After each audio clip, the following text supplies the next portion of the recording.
Hello, it's Mr. Egg here. This is part 2 of Paul's story. So if you haven't seen part 1, click on it on the link above, watch that first, and then come back here. Paul put down the phone, made some excuses at work, and left early, and found himself doing what could only be described as a power walk over Waterloo Bridge towards Waterloo Station. And by the magic of technology, it's where we are now. Underneath the famous clock at Waterloo Station, there was Rose with what looked like 2 very, very big suitcases. They were probably just normal cases, but it was the fact that Rose was a very small, even by Thai standards, lady. She was only 1.5 meters tall. Well, they embraced for what seemed like a minute.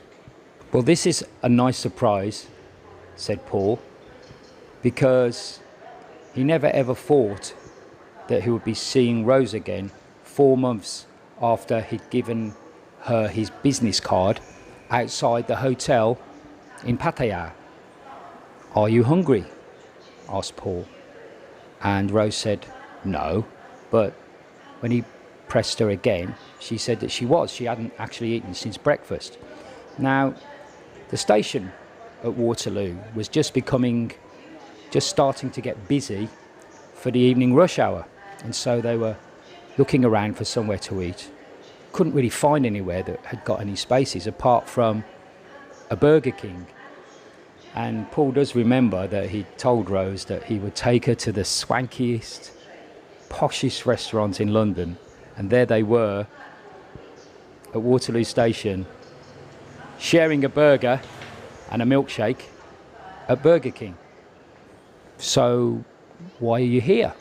he asked Rose, and she reminded him that she'd previously been living in England but had been divorced, and she'd come back to the UK to sort out some problems that had arisen from that divorce proceedings.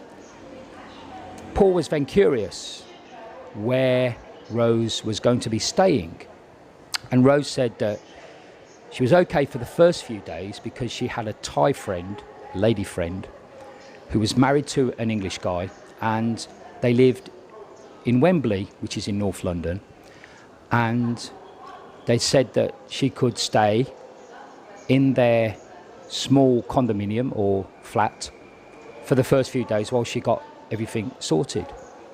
But she was a bit worried because she'd have to sleep on the sofa, as it was only quite a small place where they lived. And Paul had an idea. He said, "Why don't you come and stay with me? I've got a house and you can stay there."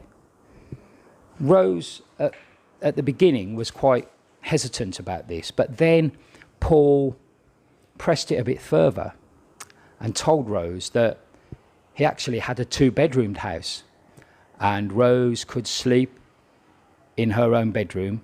So she decided to change plans, and on saying that, Paul and Rose and their 2 suitcases were off to catch the next train from Charing Cross to his house in Tunbridge Wells. The next few days, Rose settled in to living in Paul's spare room in his house in Tunbridge Wells, and he was quite pleasantly surprised about how many things that they both had in common. They had similar tastes in Western music. In fact, about the time that this took place, 2005, the biggest song that they used to hear all the time was Mariah Carey, "We Belong Together." And the title of that song seemed to be becoming very appropriate to both Paul and Rose. Rose enjoyed Western food, even more so than Thai food. She liked eating steaks, pasta, and the only thing that she added to it, which she kept in a little cupboard in the kitchen, was a bottle of Thai fish sauce. And every time they sat down to a meal, that little bottle would come out on the table and she would add it to everything. Even Paul started to think the cornflakes that she had for breakfast in the morning. One of the things that Rose liked at breakfast time and throughout the day was strong coffee. And the first time that Paul offered Rose some coffee, she said no. Well, he remembers asking her a second time, and then she changed her mind and says yes, she would like a coffee. It was something she really liked to drink, and this surprised Paul, who'd only been to Thailand on that one holiday, and he was interested to find out in conversation with Rose that in Thai society and culture, it's quite polite to initially refuse something on the first time it's asked, but then on the second or the third time, it's quite polite to then accept something. When he came home, he was always amazed at how clean the house was. He'd always heard this cliche that Thai women, they like to look after the house and the man of the house. All his shirts were ironed, and in fact, they were all neatly lined up in the wardrobe or closet. He didn't even know he had that many shirts. Even his socks were ironed. The bed linen and the pillowcases were all ironed, and the towels as well. Every Friday, Paul and Rose got into a routine of going to their favourite restaurant in Tunbridge Wells. It was a steakhouse, and quite a posh, well-to-do one. And after they'd ordered their main meal, they always accompanied it with a bottle of wine. Now, Rose's favourite wine was always French, and Paul was keen on Australian wines. But they came to a compromise, and they decided on an Italian red, a Barolo, and it was described as young, fresh, and strong. It was after one of these Friday night meals that Paul decided to keep the Italian theme going and ordered 2 flaming sambucas. And so they returned to Paul's house, rather giddy, and instead of Rose retiring to the spare bedroom, they fell into each other's arms on the freshly ironed sheets in Paul's master bedroom. Turned on the radio, and that song was playing.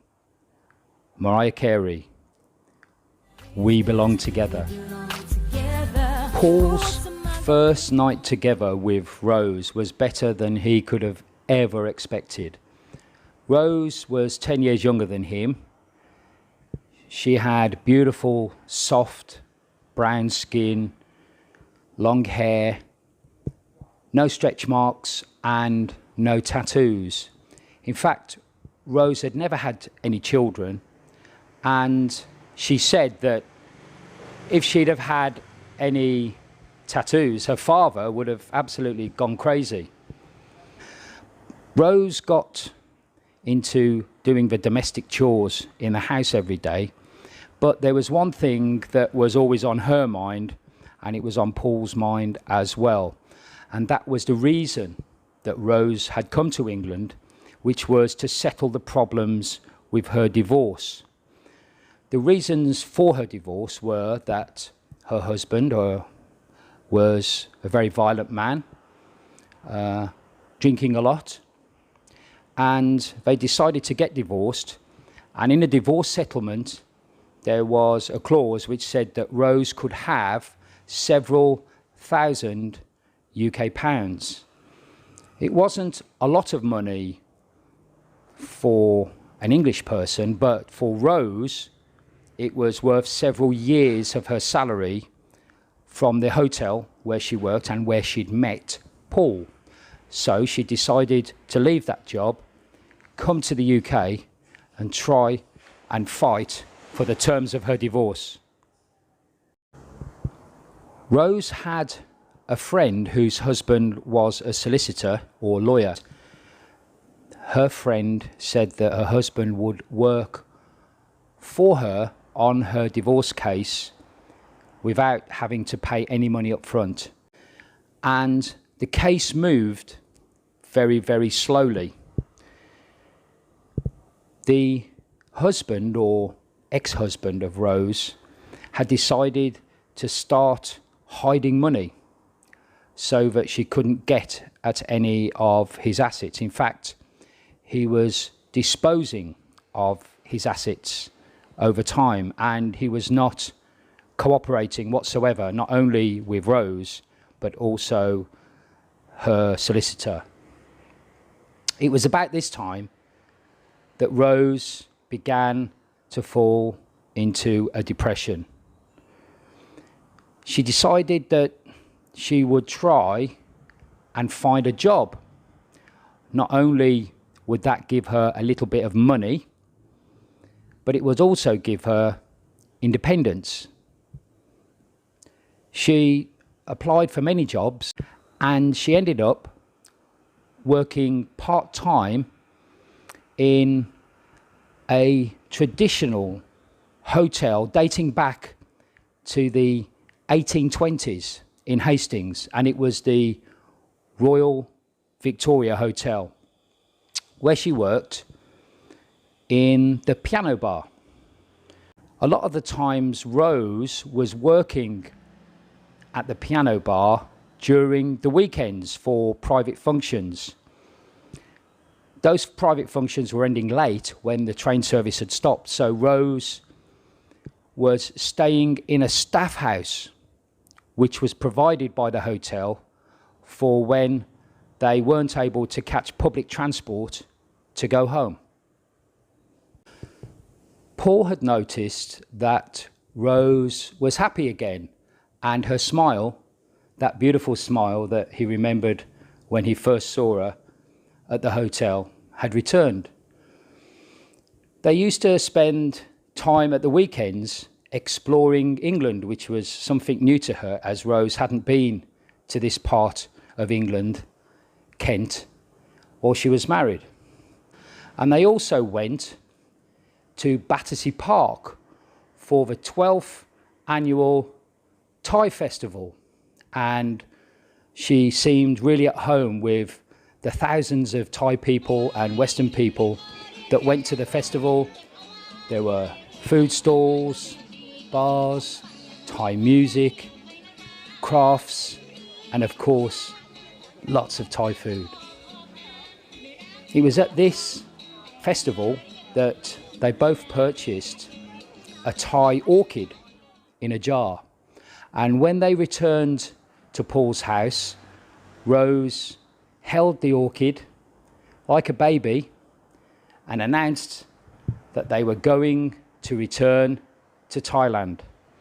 After all, at the end of December, it was Rosie's birthday, and she wanted to celebrate back home. She'd like to take Paul to meet her parents, and it was quite handy because Paul had a lot of holiday during the festive season and the New Year period, and he also had accumulated some more holiday by saving it up over the last few years. So Paul rather excitedly booked the flights, booked the hotel for the first 2 or 3 days in Bangkok, and was getting really excited. One day, Rose came back from her job at the hotel and told Paul to sit down because she had something very important to tell him. I'll tell you what happens next week. In the meantime, if you like the video, please press like, and don't forget to subscribe to the channel.